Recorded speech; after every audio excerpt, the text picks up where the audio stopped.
Welcome to TL's Roadhouse.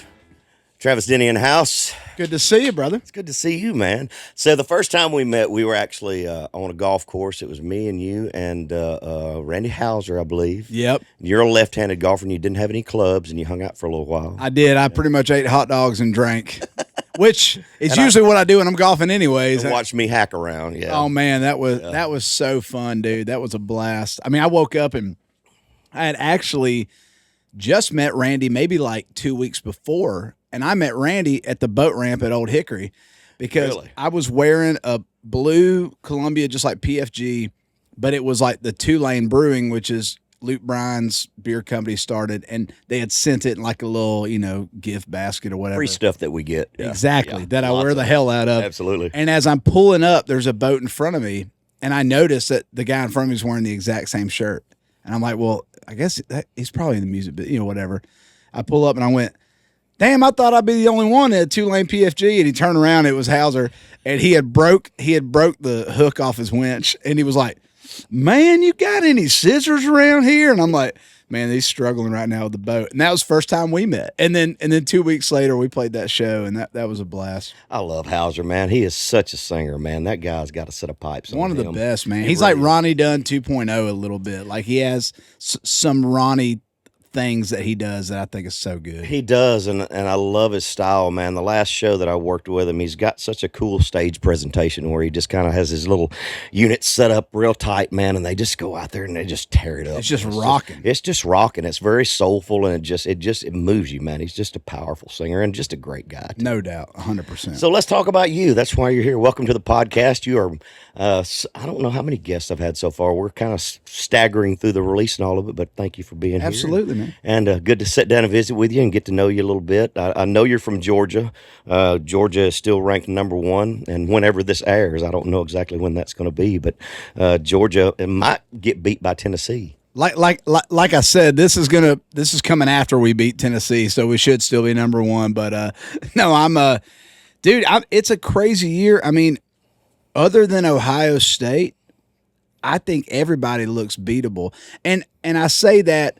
I don't mean to give Ohio State props, but like I don't really know if they've truly been tested yet by like a great team. But obviously, Ohio State looks good, and Ole Miss looks good too. You got to give Ole Miss some credit too. 100%. And I mean, USC just fell to Utah, but I mean it was kind of a last play thing. But I mean, it looks like everybody can be taken down if the right team takes them this year. Yeah, and Tennessee just had that beat over Alabama this last few weeks ago, and that they got that big $100,000 fine and all that stuff that came crashing down.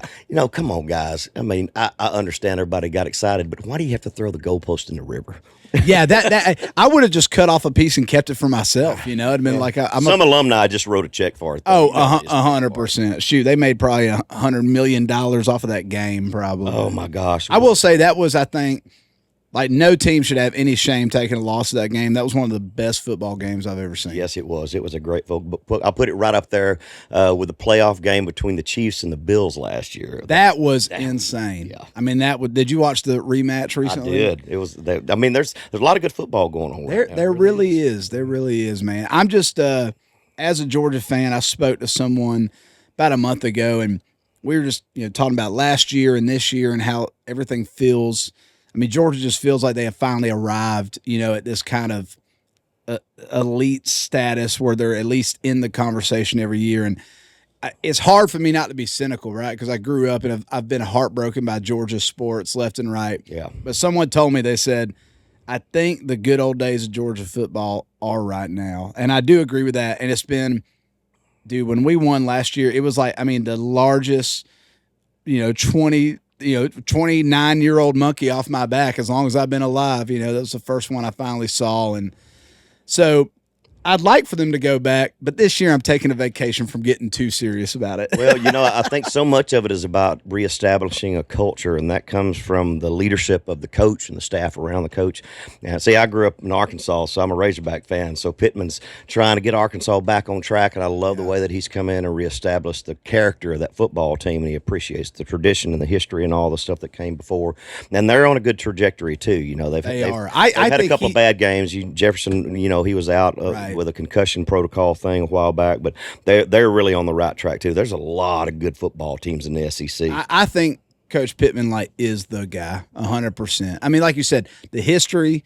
I mean, like he was there prior and everything, and I don't know, man. When he was at Georgia, I remember so many people telling me they're like, what's the secret weapon to Kirby and stuff, and they were like Coach Pittman because he's such a great recruiter. Yeah, and man, this day and age, that's the part that really matters. Absolutely. That's what happened to LSU. When Coach O, after they won the national championship at LSU, he just kind of he had other things that were more important to him. I think. For sure. That's what I hear anyway. Yeah. God bless him. He had a big time. Oh yeah. He did, man. Hey, go Tigers. Go Tigers. Yeah. I love it, man. So, you're on Universal Mercury, is Yes, that sir. right? Yep. And how long have you been on that label?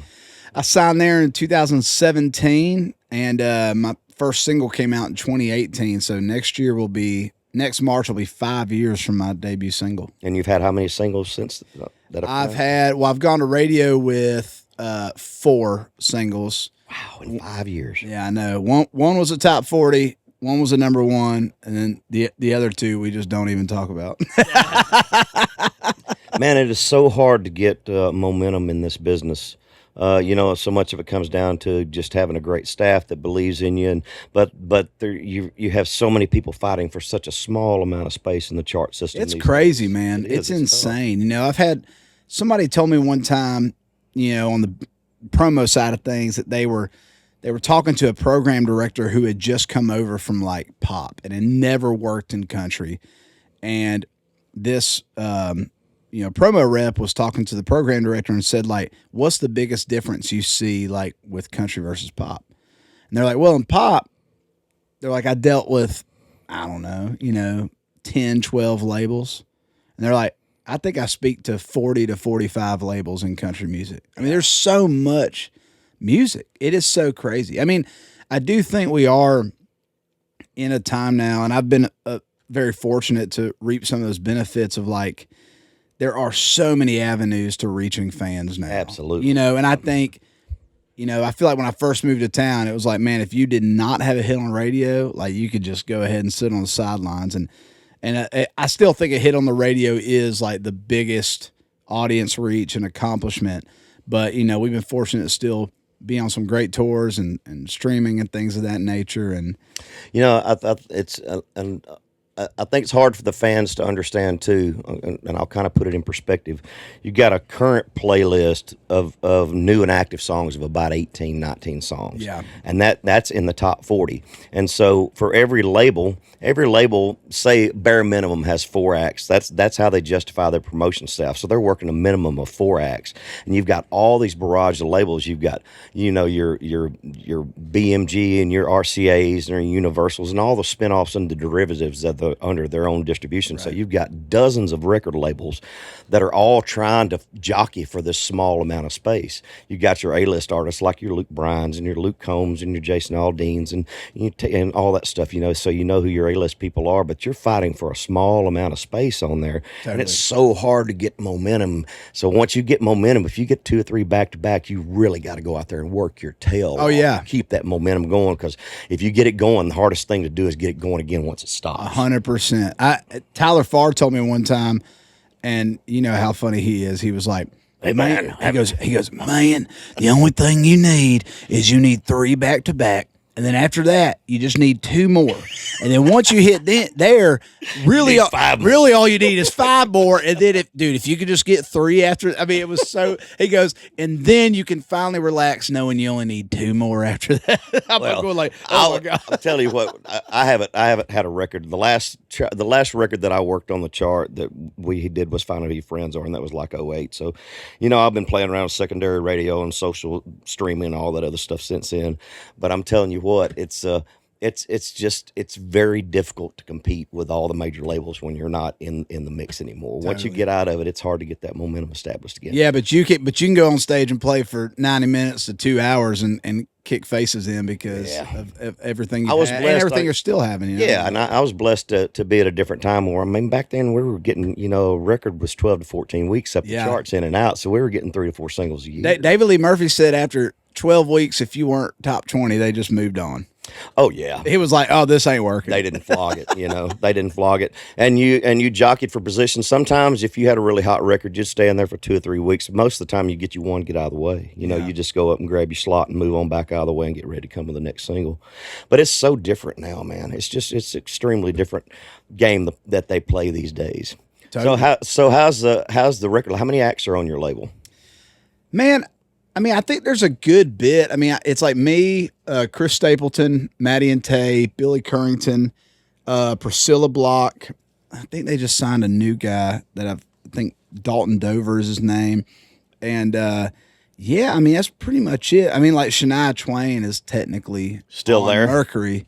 But I think, she's just going like, hey, go play my shows and rock and roll. And, I remember back in the 90s, Shania Twain and Toby Keith, and there was, what was the other act? There was the trio that they put out that they were trying to break at the same time. They were all on Mercury Records, and they put them out on the road as the trio packages that they were working at the same time. Dang. That was, you probably never met Harold Shedd, because Harold Shedd No. ran that whole thing over at the Music Mill and all that stuff back then. That was the glory days back then. That was just, yeah. It was a lot of fun back on Music Row. I've heard so many stories about the 90s where, like, I mean, producers would have 5 master sessions going on at the same damn time. And and they would be like, call me if there's a problem.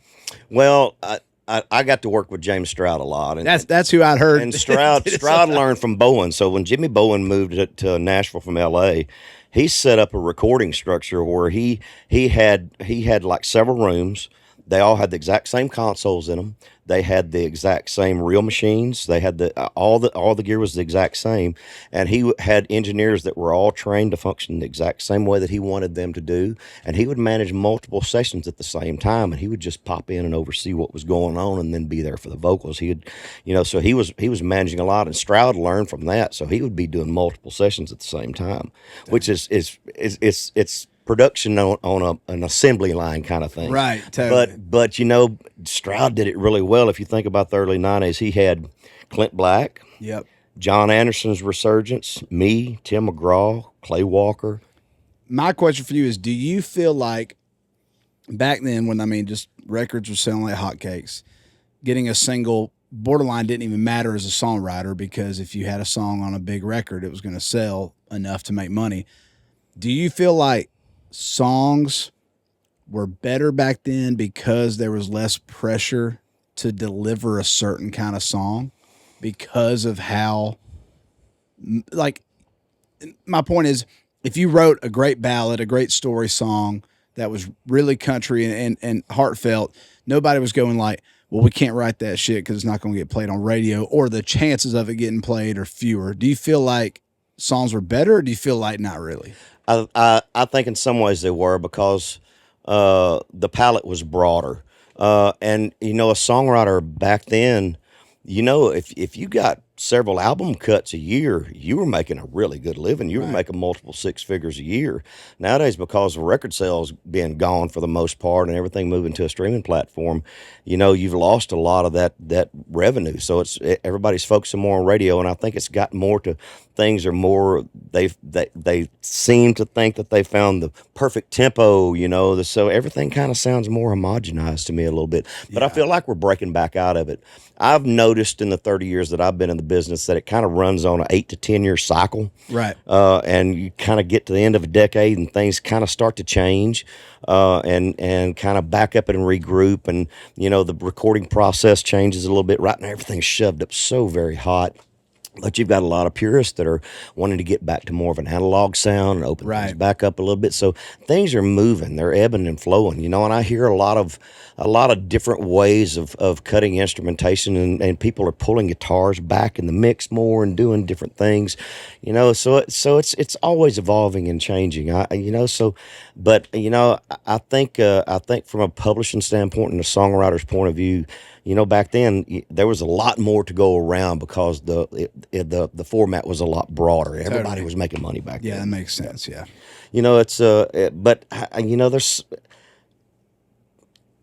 there's so many things that have changed over the last several years, and coming into it, I mean, as a guy, did you get your publishing deal first? You mean you came in as a Yeah, songwriter? yeah. I got my publishing deal in November of 2014. I moved to town in January of that year too, and yeah, I mean that was my main focus. It was like I wanted to write songs, get cuts.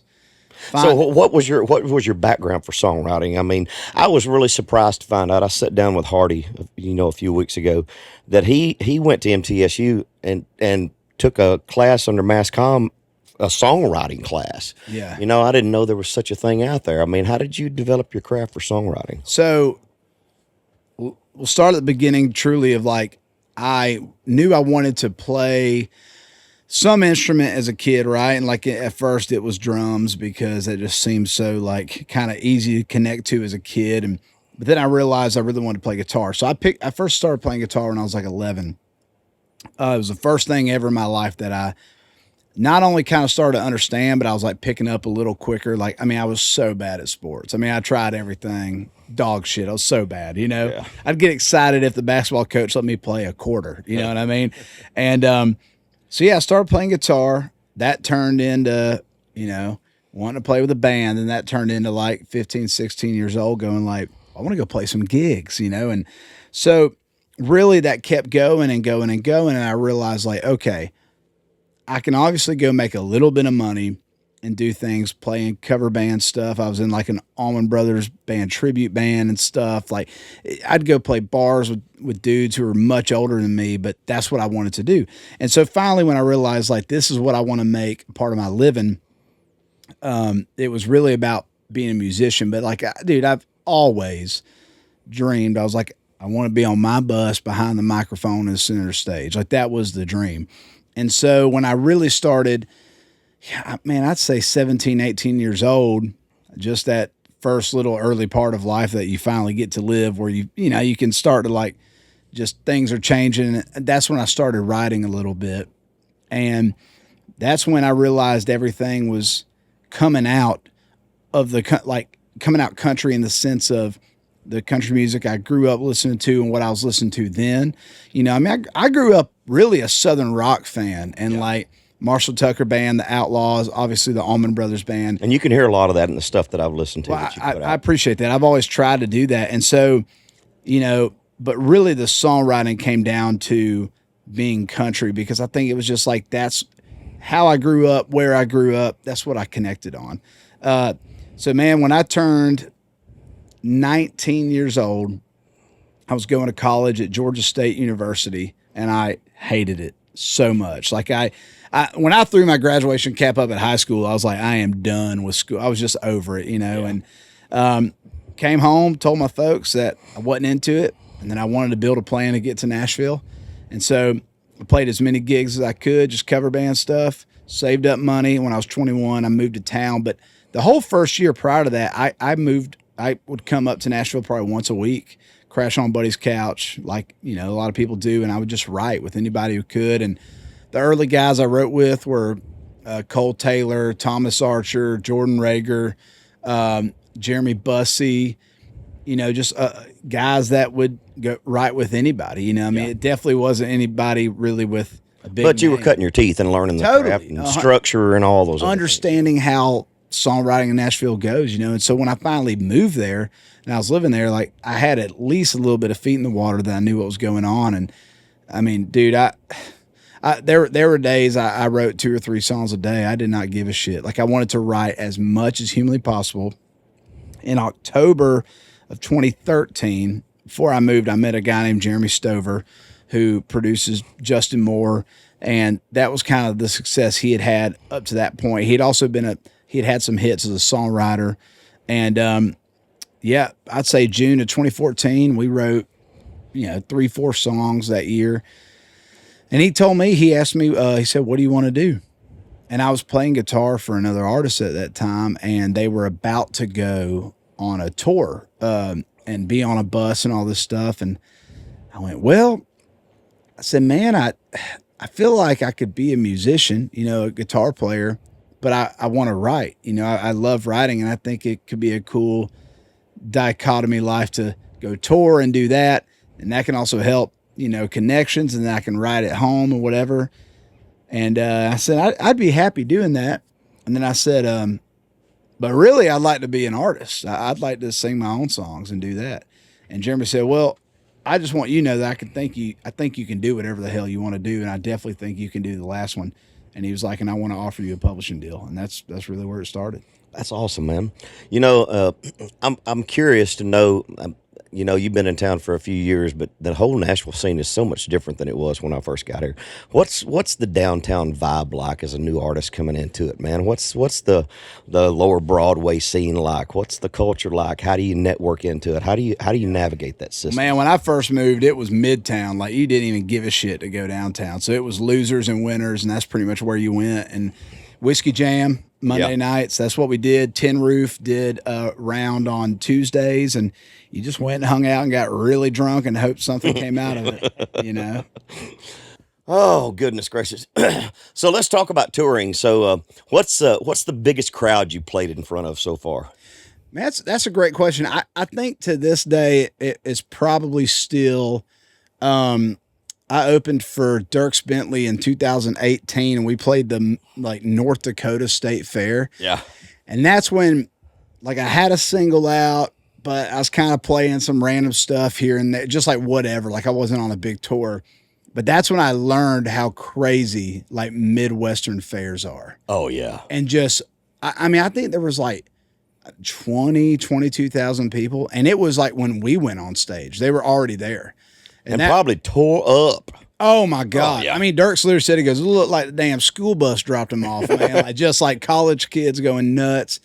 And then we just toured all summer with Dierks, and it was a blast. But I love that and also, guy, man. yeah, he literally is just I tell people all the time, he's just the model guy, man. He is so sweet. He's so kind.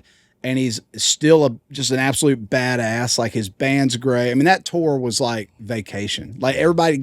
We had so much fun on the road. I got to fly with him a few times, which was a lot better than Southwest. Yeah. No dig at Southwest. I like you too, but that was a lot of fun. And maybe Tortuga, I think this year was pretty wild. It was pretty nuts. You get nervous at all? Sometimes? It depends. Usually a first night of a tour, I'm just maybe not nervous, but I'm on edge if it's a new set. I'm just kind of in my head about don't mess this up. Remember this change, but not really too much anymore, man. I think the last time I truly got really nervous was when I made my Grand Ole Opry debut. Yeah. I was oh, this is pretty crazy. Do you replay shows in your mind after you get done at night? If you've had a couple of glitches or things, do you restructure things? Do you go through intros and outros? Do you do that stuff in your head at night? Totally. And it's always minimum the first weekend of a tour. And we're out with Jake Owen right now. The first show we played, me and my bass player Aaron, who's my band leader as well, I was we gotta figure some stuff out. I was because you go we lost them here a little bit, or this felt too similar. This was a lull. This was too long. All those little things, and yeah, totally. But I love that moment, especially if you're on a tour where it's every day kind of the same thing. I love when you just get in that groove, and then it finally all comes together. Totally, and you don't even have to think about it anymore. You can go up there and actually put on the show and not be thinking where it has that movement and that lilt, and you give the audience an opportunity to breathe. That's real important. I just think it's fascinating how people structure their shows. Everybody has a different philosophy about how they put their show together. Would you ever end with a ballad? How do you end your show? We end it right now with After a Few, and I do kind of a extended guitar solo at the end and then a walk off. But yeah, I don't know. Man, I totally would. What do you end your shows with? Pay Me a Birmingham? Yeah. And but but that is the pinnacle of how could you not? Yeah. Totally. It's everything is ramping up to that point for me, but I never would have thought I would be in the show with a battle like that either. But it works. Totally. I saw Garth this summer, and the dance is oh, it's still magic. It's just it's crazy. And and it's You always playing want, the off- trick is you always want to leave that audience wanting more. You want to leave them with that hunger for a little bit more, and you want to give them everything you got. You want to leave it all on the stage out there. I think that's really important. 100%. I'm finally there's a song on this new EP I put out called "If You Need Anything Down Here," and it's kind of a story song of a guy talking to someone who's passed away, and the first verse you really have no idea. It's just like, hey man, I know it's been a couple days since I hit you up and just drove by your parents' place and all this stuff. And but the whole idea is like, if you need anything down here, have a red Chevrolet drop by, put a Skinner song on the radio. If you need anything down here, you know how to reach me. And we have just now started playing that in the set. I've never recorded a song like that in my life. Everything's been just kind of like right here, and trying to keep it upbeat.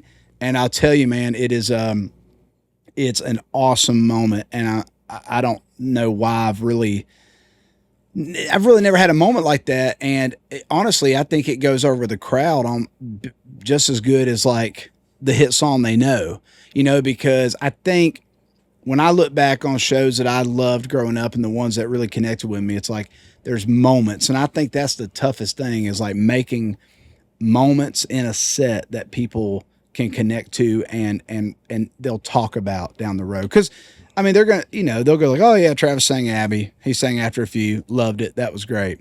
But I want them to walk away and go like, oh man, that guitar solo on that one song, that was cool. That came out of left field. Or, that song, I wasn't expecting that. And those are things, as I tour more, I'm realizing arguably are just as important, sometimes if not more, than just making sure the hit song's at the right spot. Absolutely. And I stray from record versions quite a bit on certain songs. I add instrumental things in, and intros and segues for flow and stuff.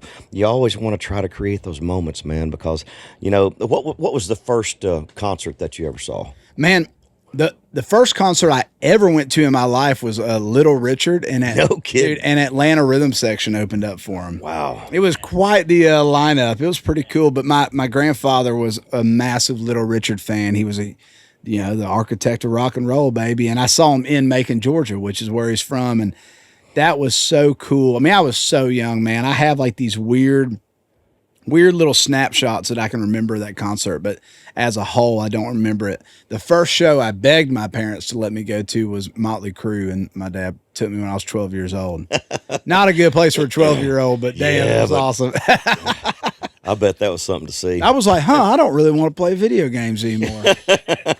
I think I want to pick up a guitar. I think that was an excellent idea. Yeah, I was like, they got a lot of power up there on stage. That's pretty cool. Yeah, it's and as you get done with sets and you could roll things through your mind, and you see which things work, and you say, well, I need to take a little pause here. I need to let this section breathe a little bit more. I need to talk a little bit more here. Maybe I need to put a instrumental section here. It's all about creating that flow and dynamic, because you want to hit people hard, you want to rock them, but then you want to let them relax a little bit. If everything is like this all night, then you really it's fatigue. It's fatigue. Yeah. It's ear fatigue. It's physical fatigue. You really want to give them that emotional roller coaster. I think that's the trick to structuring a show.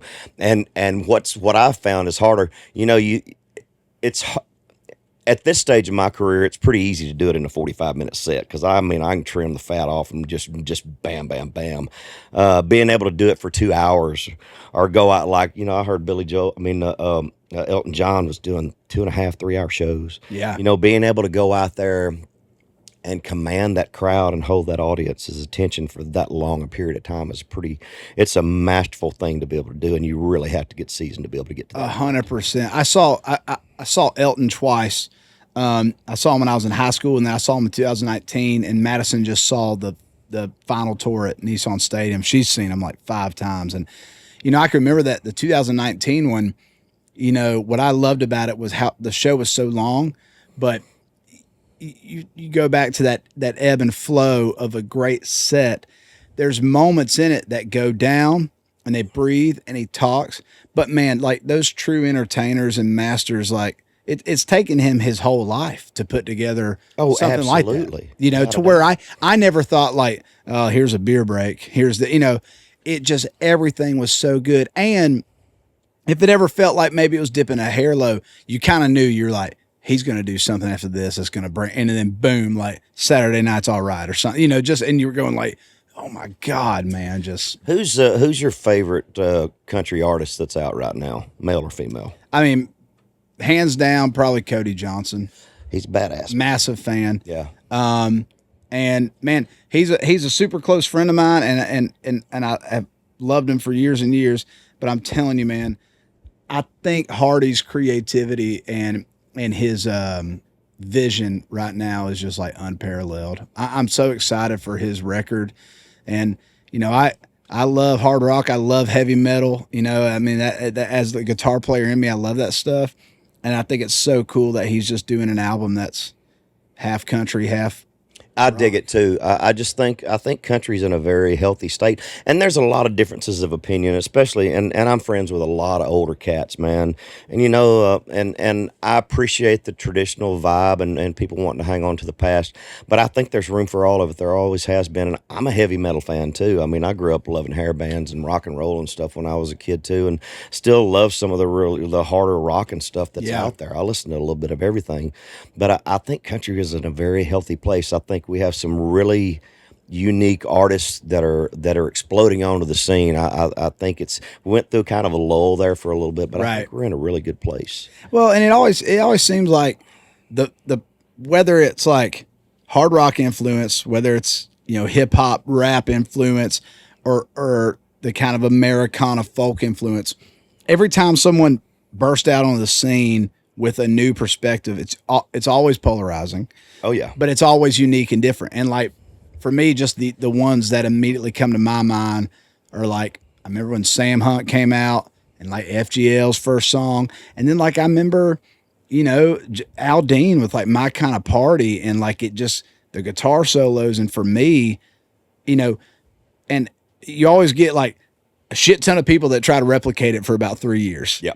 And that's where it goes like, all right, come on, man. You're already behind the 8 ball, But I always think there's something to be said for the people who spearhead some of those movements. And it's cool. I'm so interested to see what's next, So what does the next year hold for you? We're winding down this year. What any tours on the horizon? You got new music coming out. I know you got a new single that you just put out recently. Yep. And I'm back in the studio in like 3 or 4 weeks. And man, I think next year, touring wise, I mean, it's kind of up in the air. I mean, we're playing some shows here and there. And as far as any big tours, I mean, nothing quite yet. But, man, I think for me, I want to put out a song every 6 to 8 weeks.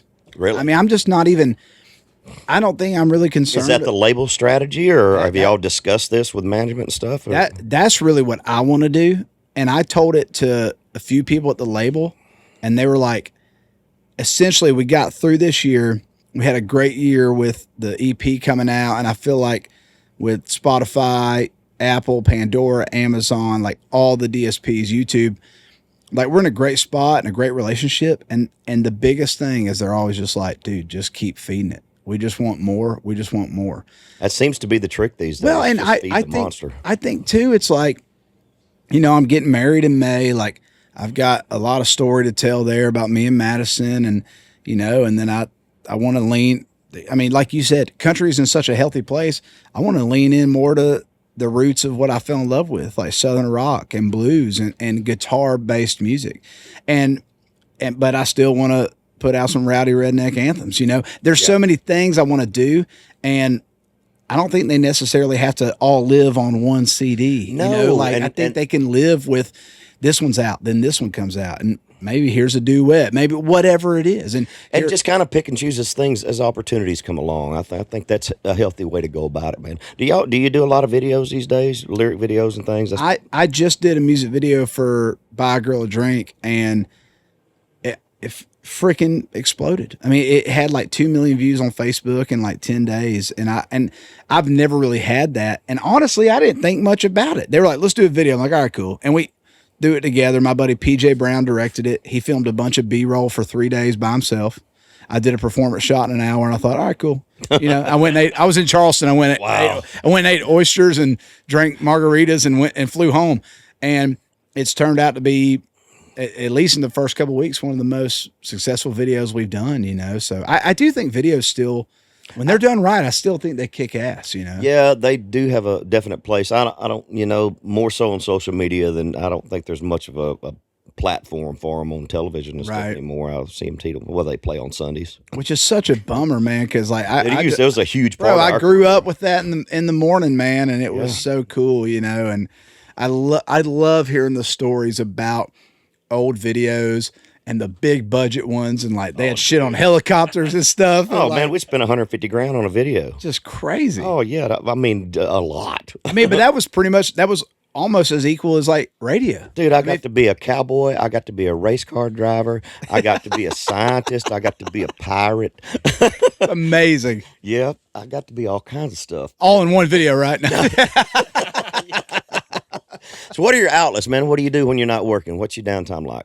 I'm trying to rip lips, baby. I'm trying to catch big fish. That's all I care Crappie about. or bass or Bass, you pretty just bass much. fisherman? I need to get into crappie fishing because I will tell you, I'm not necessarily crazy about crappie fishing, but I love crappie eating. I'm on a catch and eat program. I have a hard time on the catch and release program now. Yeah, it's pretty tough. I love the saltwater fish too. You do saltwater? I do, yeah. I'm trying to get a little bit more into it. I will tell you, I've fallen more in love with like bay fishing over deep sea. Yeah, like speck and stuff. But I love, man, I love going way out, man. The tuna, the marlin fishing. marlins, I caught mahi. some big marlin. I mean, and even snapper fishing. I love good red snapper. I'll tell you, a whole fried snapper I think's the best. Man, I've got 13 rods in the front seat right now. Let's go after this. Let's go, Derek, baby. Derek is a river rat, so I got him into kayaking several years ago. So did? he lives down on the Buffalo and Oh, yeah, in Perry yeah. County. He's Yeah, Perry yeah, County yeah. boy. Buffalo River and Tennessee River. And man, he got me into kayaking so much. I loved it so much that I went and bought another kayak 2 weeks after the first time we went. That's amazing, dude. I bought a boat in 2020, as a lot of people did, and I realized too. And look, I do like to golf, but I ain't swung a golf club in like a year and a half, man. It's just because here's why: like when it's 75 degrees and it's sunny and nice, I will literally feel guilty if I'm not on the water. I mean, that's how tough it is for me. Like that's how much I love it, and I love to fish the Cumberland River.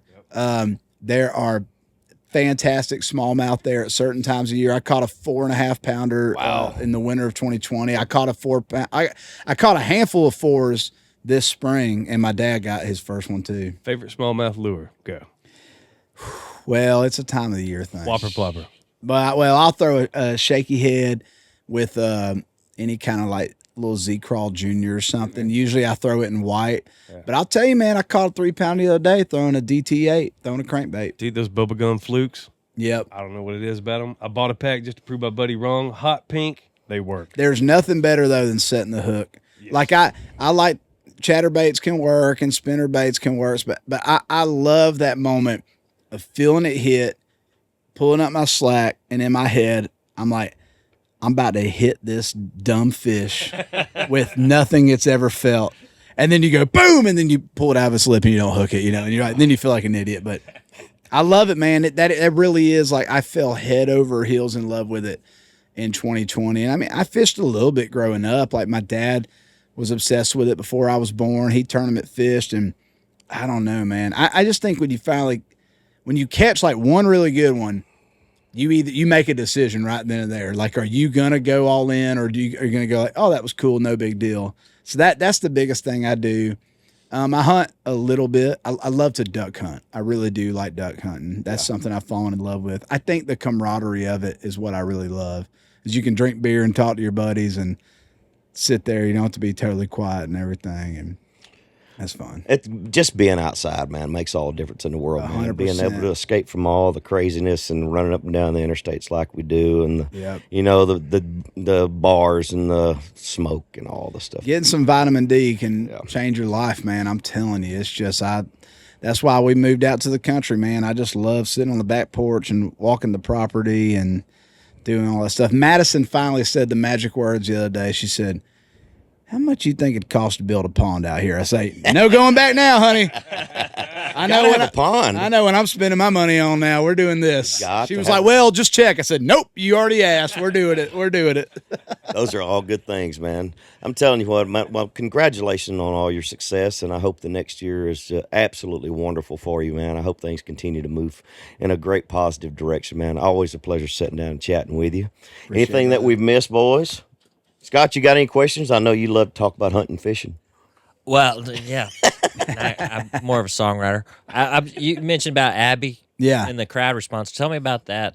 That song. I listened to it this morning, and it was just you don't hear a lot of songs. Yeah, totally, man. I about think anybody but you kind of thing. yeah, that was the first song I cut that I didn't write, and I heard it. A buddy of mine played it for me, and I mean, when I heard the chorus and I heard the "That's Anybody But You," like I mean, I hate to be this way, but it was like the dollar signs flashed in my mind. I was like, that is the biggest hit I've ever heard. Like I thought it was so insanely well written, but it was still cool. Like it wasn't cheesy. Like it felt like a good idea and something I had that feeling of like, damn, I wish I wrote that. And I think that's like the best compliment a songwriter can give or receive. Right. And yeah, I cut it. I remember I posted a video of it acoustic. I'm like, oh, here's a new song of mine.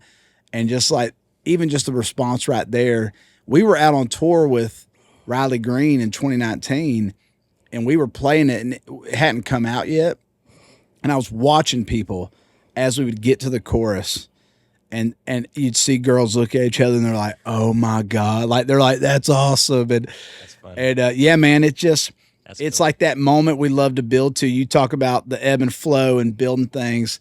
We always had this kind of big rocking intro that swells up and it gets big and then it just hits that lick. And it's my favorite part of the show to see the crowd after two notes. They go, oh shit, Yeah, and that's cool. it's awesome, man. There's nothing better than just going, I'll just sing it and her name is, and just letting the crowd. I mean, it's awesome, man. I mean, I just think I think it was all the stars aligning that connected. I think they wrote Chase and Matt Jenkins and Ashley Gorley. They wrote the hell out of it. It's so hooky, but it's anthemic and it's easy to sing, and it's a cool idea because we as dudes go like, oh yeah, I've dated that girl before.